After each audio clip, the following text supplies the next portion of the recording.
नमस्कार दोस्तों, maxima education point में मैं सत्यवीर सिंह आपका बहुत बहुत स्वागत करता हूं।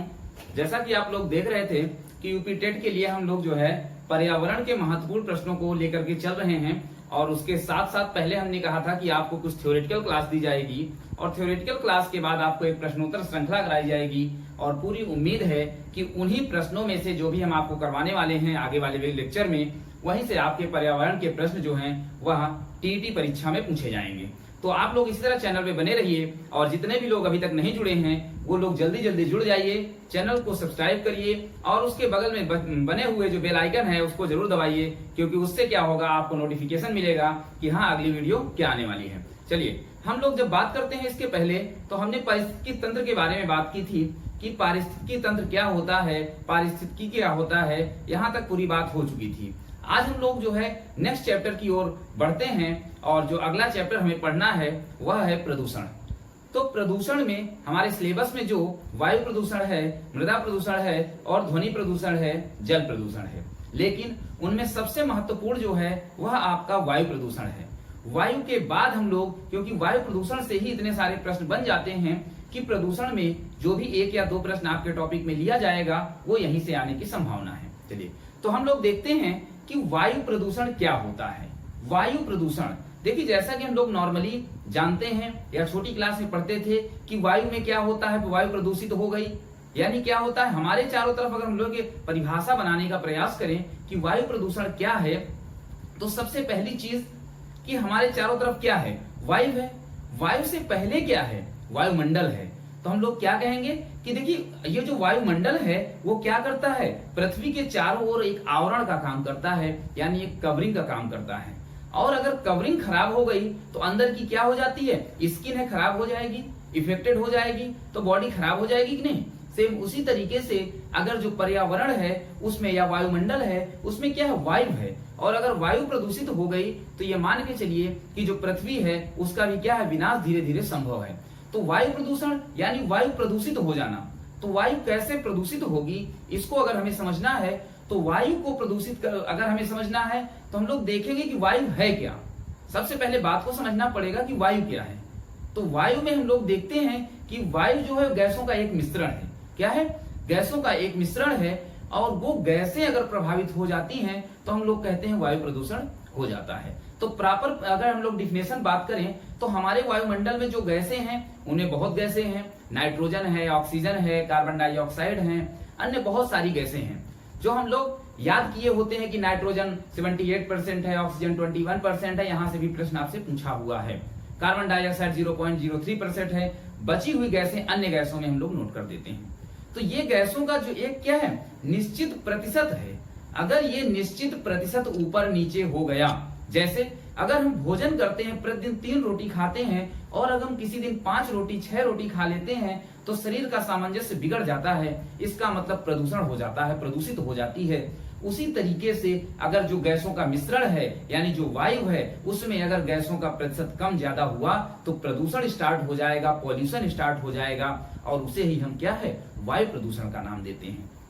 तो परिभाषा क्या बना सकते हैं कि जब मानवीय मतलब हम लोग या प्राकृतिक स्रोतों के द्वारा जो वायुमंडल में गैसों की निश्चित मात्रा या अनुपात है, अगर उसमें क्या हो जाता है, अचानक से परिवर्तन हो जाता है, या फिर उसमें कुछ ऐसी गैसें आकर के मिल जाती हैं जिन्हें हम क्या है, विषाक्त गैसें या जहरीली गैसें या पदार्थ कहते हैं, तो ये सारी चीज जब मिल जाती है उस वायु में तो वो वायु क्या हो जाती है, प्रदूषित हो जाती है, और इसे हम वायु प्रदूषण के नाम से जानते हैं। अब बात करें कि वायु प्रदूषण का स्रोत क्या है। स्रोत का मतलब क्या, कहां से ये बनती है। तो वायु प्रदूषण बनाने के लिए या ये जो फैलता है इसके 2 महत्वपूर्ण घटक हो सकते हैं, या तो मनुष्य उसे फैलाएगा या तो क्या होगी, प्रकृति। तो हम कह सकते हैं एक प्राकृतिक स्रोत है और दूसरा मानव निर्मित स्रोत है। प्राकृतिक स्रोत में क्या क्या आएंगी, प्राकृतिक घटनाएं हैं, ज्वालामुखी विस्फोट हैं, वनों की आग है, वनस्पतियों की दैहिक क्रियाएं हैं। इन सब से जो गैसें रिलीज होती हैं तो प्रकृति में जाकर के वायु में मिल जाती हैं और वायु प्रदूषित हो जाती है।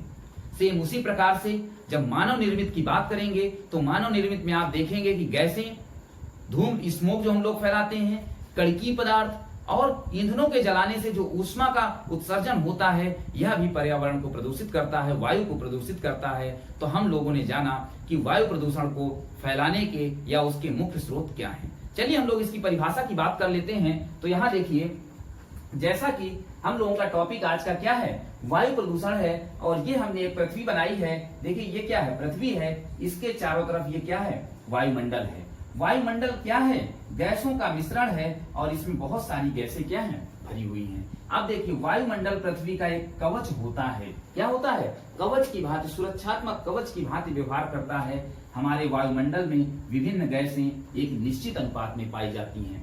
अब वह अनुपात क्या है, तो देखेंगे तो नाइट्रोजन 78.09, जिसे हम लोग 78% कहते हैं, ऑक्सीजन 20.95, 21%, कार्बन डाइऑक्साइड 0.03 और अन्य 0.93%। इसके साथ वायुमंडल में या गैसों में क्या है, जलवाष्प, हाइड्रोजन, हीलियम, ओजोन, नियॉन और जेनॉन जैसी गैसें भी क्या हैं, वायुमंडल में पाई जाती हैं। तो हम प्रॉपर परिभाषा की बात करें तो देखिए, जब मानवीय अथवा प्राकृतिक कारणों से गैसों की निश्चित मात्रा व अनुपात में अवांछनीय परिवर्तन हो जाता है, या वायु में इन गैसों के अतिरिक्त कुछ अन्य विषाक्त पदार्थ शामिल हो जाते हैं, तो उसे हम वायु प्रदूषण के नाम से जानते हैं। बात एकदम से क्लियर हो जानी चाहिए, क्योंकि इससे ज्यादा स्पष्ट आपको कहीं मिलने वाला नहीं है। आप बात करते हैं कि यह वायु प्रदूषण के स्रोत क्या हैं, तो या तो प्राकृतिक होगा या मानव जनित होगा।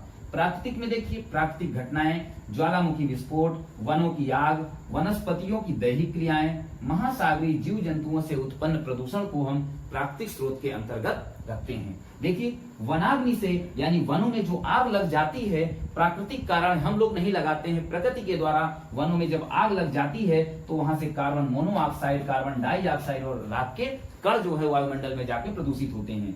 ज्वालामुखी विस्फोट से सल्फर डाइऑक्साइड, हाइड्रोजन सल्फाइड जैसी गैसें, पेड़ पौधों की दैहिक क्रियाओं से अमोनिया, नाइट्रोजन डाइऑक्साइड, मीथेन और कार्बन डाइऑक्साइड, महासागरीय जितने भी जीव जंतु हैं वो मिथाइल क्लोराइड उत्पन्न करते हैं, और जैविक पदार्थों के सड़ने से सल्फर डाइऑक्साइड, नाइट्रोजन डाइऑक्साइड उत्सर्जित होती है, जो पर्यावरण को प्रदूषित करती है। मानव जनित स्रोत की बात करेंगे तो गैस व धूम्र जैसे लकड़ी, कोयला, पेट्रोलियम आदि के दहन से कणकीय पदार्थ और ऊष्मा, ईंधनों के जलाने से जो ऊष्मा रिलीज होती है, उत्सर्जित होती है, तो वहां से भी क्या है, वायु प्रदूषण होता है। तो ये सारे फैक्ट हो गए, महत्वपूर्ण फैक्ट, जहां से प्रश्न आने की संभावना है। तो इस तरीके से आप लोग चैनल पे बने हैं, बहुत अच्छा लग रहा है कि आप लोग जो है बहुत अच्छी तरीके से देख रहे हैं, क्योंकि ये आपको एकदम से एग्जाम में टारगेट करके ये बैच जो है, ये क्लास जो है चलाई जा रही है। तो जितने भी लोग अभी तक नहीं जुड़े हैं वो लोग तुरंत जुड़ जाएं, चैनल को सब्सक्राइब जरूर करें, और सब्सक्राइब करने के साथ साथ बेल आइकन को दबाते रहें, क्योंकि जब आप उसे दबाएंगे तो जितने भी वीडियो हों वो आपको सबसे पहले मिलेंगे, और आप उन्हें क्या है, सबसे पहले नोट डाउन करके रख सकते हैं। चलिए, तो हम लोग प्रदूषण में अब आगे बात करते हैं, आप इसे नोट करेंगे।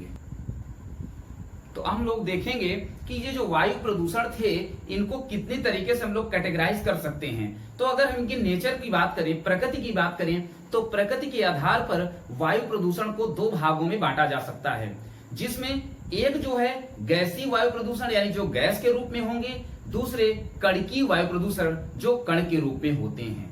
तो आप देखेंगे गैसीय वायु प्रदूषण कौन कौन से होते हैं। खनिज तेल और कोयला को हम लोग जलाते हैं तो कार्बन डाइऑक्साइड, कार्बन मोनोऑक्साइड जैसी गैसें क्या है, वायुमंडल में निकलती हैं, जो प्रदूषण करती हैं। उसके साथ साथ रेफ्रिजरेटर से CFC यानी क्लोरोफ्लोरोकार्बन जो है निकल कर वो भी वायु को क्या करती है, प्रदूषित करती है। गंधक जीवाश्म को जलाएंगे तो वहां से आपको सल्फर डाइऑक्साइड, सल्फर ट्राइऑक्साइड, उसके साथ साथ H2SO4 जैसी गैसें क्या है, रिलीज होती हैं। आप लोग एक चीज और जानते हैं कि जो भी सूती वस्त्र हैं, जब हम उनको क्या करते हैं, विरंजन करते हैं, तो वहां से क्लोरीन नाम की गैस जो है रिलीज होती है, जो वायु प्रदूषण को फैलाने में एक महत्वपूर्ण भूमिका अदा करती है। साथ ही साथ सबसे महत्वपूर्ण प्रश्न जो यहाँ से आता है कि धान के खेतों या फिर जुगाली करने वाले जितने भी मवेशी हैं, वहां उससे कौन सी गैस रिलीज होती है, तो यह भी क्या है, मीथेन गैस रिलीज करते हैं, जो गैसीय वायु प्रदूषण के रूप में प्रकृति में वायु प्रदूषण को क्या करते हैं, फैलाते हैं या प्रदूषित करते हैं। तो ये हो गया आपका गैसीय वायु प्रदूषण के रूप में। बात करेंगे कि कणकीय वायु प्रदूषण, भाई ये गैस के रूप में हो गया। दूसरा आप देखेंगे कि कणकीय वायु प्रदूषण यानी कण के रूप में वायु प्रदूषण कौन कौन से होते हैं। तो उसमें आप देखेंगे सबसे पहला नाम जो आता है वह एरोसोल का आता है। किसका आता है? एरोसोल का आता है। तो एरोसोल एक प्रकार का प्रदूषण है। क्या है? प्रदूषण है। यह कण के रूप में वायु में पाया जाने वाला प्रदूषण है। तो है क्या? दरअसल जब हवा में जितने भी क्या कहते हैं लटके हुए तरल या ठोस कण होते हैं उन्हें हम एरोसोल कहते हैं। क्या कहते हैं? एरोसोल कहते हैं। और यह बहुत ही बड़ा प्रदूषक है। बात करेंगे इसके आकार की ओर, तो इसका आकार 1 माइक्रोन से 10 माइक्रोन के बराबर होता है। 1 माइक्रोन से 10 माइक्रोन के बराबर होता है। और इसकी उत्पत्ति ताप विद्युत घरों से, साथ ही साथ स्वचालित मोटर वाहनों से, और उसके साथ साथ जो उपले होते उपले उनके दहन से क्या होती है? रिलीज होती है। यानी कि एरोसोल के कण उत्सर्जित होते हैं और वायु को प्रदूषित करते हैं। तो कण की रूप में आप दूसरा देखेंगे तो आपको मिलेगा क्या कहते हैं? कालिक और धूम्र। क्या मिलेगा? कालिक और धूम्र। तो देखिए पहला था एरोसोल, दूसरा कालिक और धूम्र। धूम्र यानी स्मोक, धुआं। तो क्या अंतर होता है? दरअसल वहीं से जहां से उत्सर्जन एरोसोल का होगा वहीं से उत्सर्जन कालिक और क्या कहते हैं स्मोक का होगा। लेकिन अंतर सिर्फ आकार का होता है। इनका आकार 1 माइक्रोन से छोटा होता है। एरोसोल का 1 माइक्रोन से 10 माइक्रोन, लेकिन कालिक का 1 माइक्रोन से भी क्या हो जाता है? छोटा हो जाता है। तीसरा बात करेंगे जिसे हम पीएम के नाम से जानते हैं। किस नाम से? पीएम के नाम से, यानी पार्टिकुलेट मैटर के नाम से जानते हैं। इसकी भी उत्पत्ति यह कणों के रूप में है और इसकी भी उत्पत्ति वहीं से होती है जहां से एरोसोल की उत्पत्ति होती है। हमने बताया कि अंतर सिर्फ आकार का होता है। इसका मतलब पीएम का आकार 10 माइक्रोन से भी क्या होता है? ज्यादा होता है। इसके बाद आप बात करेंगे फ्लाई ऐश की। किसकी? फ्लाई ऐश की। यह भी क्या है? एक प्रकार का कणकीय वायु प्रदूषक है जो कण के रूप में वायु को प्रदूषित करते हैं। तो हम लोग बात कर लेते हैं कि आखिर ये लोग क्या होते हैं और इनमें हमको लिखना क्या है। तो देखिए, प्रकृति के आधार पर वायु प्रदूषकों को 2 भागों में बांटा गया है। पहला गैसीय वायु प्रदूषण, दूसरा कणकीय वायु प्रदूषण। गैसीय वायु प्रदूषण में आप देखेंगे खनिज तेल, कोयला जलाने से carbon dioxide, carbon monoxide, refrigerator से क्लोरोफ्लोरोकार्बन जिसे हम CFC के नाम से जानते हैं, गंधक युक्त जीवाश्म जलाएंगे तो sulphur dioxide, sulphur trioxide, H2SO4 release होती है। सूती वस्त्रों के विरंजक से जो है क्लोरीन गैस, और धान के खेतों जुगाली करने वाले मवेशियों से मीथेन गैस रिलीज होती है। यह प्रश्न आपका यहाँ बहुत ही इंपॉर्टेंट है, कई बार ये पूछा गया है। जब हम लोग प्रश्नोत्तर श्रृंखला कराएंगे तो वहां इसकी बात करेंगे। बात करते हैं सेकंड, कणकीय वायु प्रदूषण, यानी जो कण के रूप में होते हैं। तो देखिए पहला है एरोसोल। एरोसोल की अगर प्रॉपर्टी की बात करेंगे तो हवा में लटके तरल या ठोस कणों को हम एरोसोल कहते हैं। इनका आकार 1 से 10 माइक्रोन के बराबर होता है। इनकी उत्पत्ति ताप विद्युत घरों, स्वचालित मोटर वाहनों, उपलों के दहन से इसकी उत्पत्ति होती है। नेक्स्ट, बादलों के जीवन चक्र को यह प्रभावित करते हैं। जैसे पूछता है कि बादलों के जीवन चक्र को कौन से प्रदूषण या कौन सा कण जो है प्रदूषित करता है, तो एरोसोल हम लोग यहाँ पे टिक करेंगे। बात करते हैं अगला, तो कालिक व धूम्र। कालिक व धूम्र में देखिए क्या है, यह भी एरोसोल से क्या होते हैं? ये छोटे होते हैं और इनकी उत्पत्ति भी उपर्युक्त यानी एरोसोल की जो उत्पत्ति जहां से हुई है वहीं से कालिक व धूम्र की उत्पत्ति होती है। नेक्स्ट देखेंगे पीएम यानी पार्टिकुलेट मैटर। तो इसका आकार 10 माइक्रोन से बड़ा होता है। इसकी भी उत्पत्ति यहीं से हुई है। और धूम कोहरा की उत्पत्ति यानी कोहरा और कारखानों का जो गंधक उत्सर्जित होता है वह जब मिलता है तो यहाँ से क्या है? धूम्र कोहरा बन जाता है। तो आपको इतने सारे फैक्ट जो यहाँ से पता चल रहे हैं शायद ही बुक में मिले। यानी आपके टीटी महत्वपूर्ण प्रश्न जो हैं यहीं से पूरे फंसने वाले हैं। इसलिए जल्दी जल्दी आप चैनल को सब्सक्राइब करें, बेल आइकन को दबाते चलें और अगले आने वाले वीडियो का क्या है पूरा का पूरा विवरण देखें और इंपॉर्टेंट क्वेश्चन प्राप्त करें। चलिए बात करते हैं फ्लाई ऐश की। यह भी सबसे महत्वपूर्ण कणकीय वायु प्रदूषण होता है। कोयले पर आधारित ताप विद्युत घरों से उत्पन्न होता है। कहां से? कोयले पर आधारित। नेक्स्ट है, इसमें सीसा, आर्सेनिक, कोबाल्ट जैसी जहरीली धातुओं की क्या है? कण पाए जाते हैं। जीवों में श्वसन तंत्र संबंधी रोग उत्पन्न करता है। कौन? ये जो फ्लाई ऐश है यह श्वसन तंत्र संबंधी रोग को उत्पन्न करेगा, साथ ही साथ प्रकाश संश्लेषण को प्रभावित करेगा। तो आप लोग इसे एक बार में स्क्रीनशॉट लेंगे और या तो नोट करेंगे कि यहाँ से भी आपके 2 प्रश्न निकल करके आ रहे हैं यूपी टेट के लिए। तो इसी तरह आप लोग चैनल पे बने रहिए। हम लोग इसके बाद वाला जो वीडियो आएगा बहुत ही इंटरेस्टिंग वीडियो होगा कि इस वायु प्रदूषण का हमारे वायुमंडल पर, हमारे ऊपर क्या प्रभाव पड़ता है, और उसे हम जरूर देखेंगे क्योंकि वहां हम पढ़ेंगे बहुत ही महत्वपूर्ण क्वेश्चंस को। चलिए इसी तरह आप लोग चैनल पे बने रहिए। धन्यवाद।